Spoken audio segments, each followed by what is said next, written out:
One of the most powerful saints in heaven is an 11-year-old little girl. Her name is Saint Maria Goretti. She was born in 1890 in Italy to a very poor family that eventually settled in a small town about 40 miles south of Rome. Her father worked as a farmer, but he didn't own land. To feed his family, he struck a deal with a wealthy landowner. He would grow crops, give most of them to the landowner, and whatever little remained, he could keep for his family. In return, they were allowed to live in an old abandoned warehouse on the property. For a while, things went okay. They were still poor, but at least they had food. But then, tragedy struck. Maria's father was bitten by a mosquito carrying malaria, and within 10 days, he passed away. That loss changed everything. He left behind a wife and 6 children. To survive, Maria's mother had to take over his work in the fields, and Maria, just a young girl, stepped into her mother's role at home.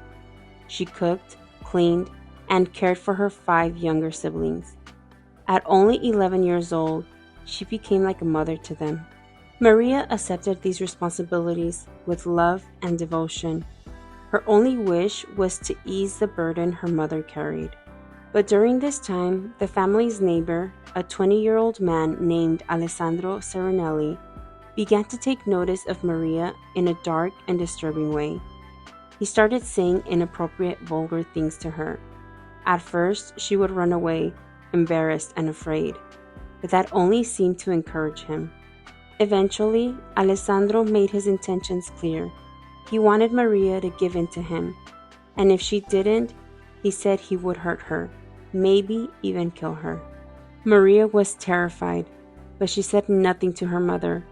Her mom depended on Alessandro's help with heavy farm labor, and if she found out what was happening, she'd leave, but they had nowhere else to go. So Maria stayed silent. Then one day, she was home alone. Alessandro entered the house holding a sharp metal file, an object used to sharpen farm tools. He had ground it down to a deadly point. He held it to her and threatened her life if she didn't give in to him. Maria refused. She knew it was a mortal sin. She fought back, not just to protect her body, but to protect her soul and his. Enraged, Alessandro stabbed her 9 times. The wounds were brutal.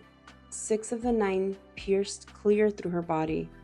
The others stopped only because he hit her spine so hard he bent the weapon. Believing she was dead, he ran back to his room and locked himself inside. But Maria wasn't dead. She regained consciousness and with incredible strength dragged herself across the kitchen floor. She reached up and unlatched the door, trying to call for help. That sound brought Alessandro back, and when he saw that she was still alive, he stabbed her 5 more times. This second attack would be fatal. One of the wounds pierced her intestines, causing an infection. When she was finally found, she was burning with fever. She was rushed to a hospital far away, but by then she was severely dehydrated from blood loss and infection.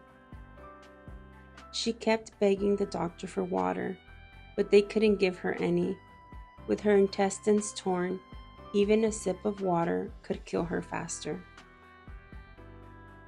A priest came to see her, and he asked her, "Maria, Jesus suffered thirst on the cross. Will you offer your thirst for the salvation of sinners?" She quietly responded, "Yes, Father, I will." And she never asked for water again. Maria underwent surgery, but the doctors couldn't use anesthesia. Her heart was too weak.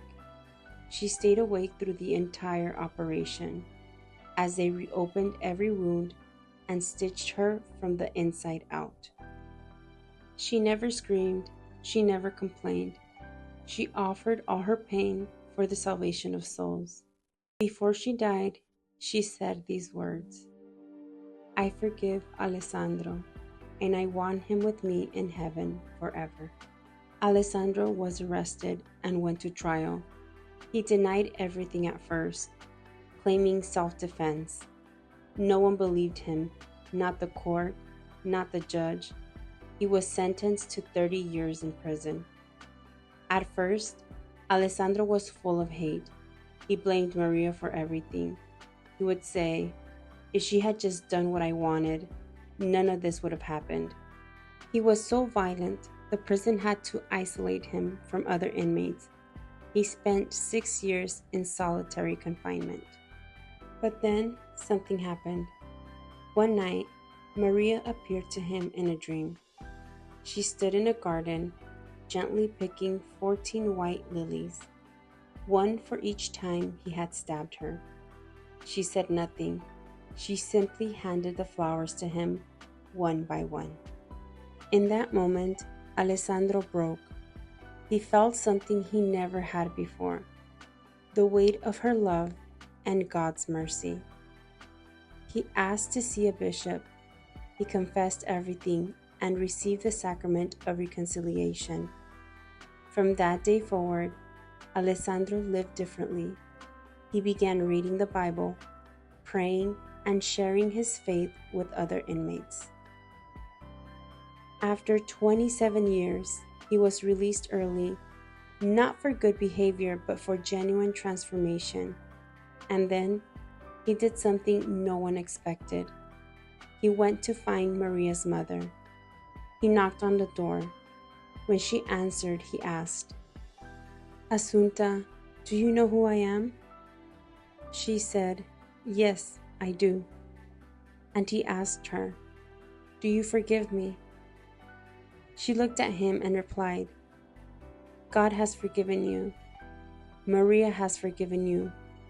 How can I not forgive you?" That Christmas Eve, the two of them went to midnight mass and received Holy Communion side by side, Maria's mother and her daughter's murderer.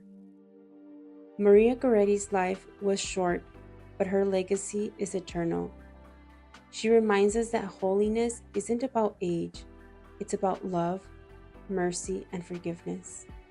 She is a saint not just of purity, but of a heroic grace. May we be brave enough to love, even in the face of suffering.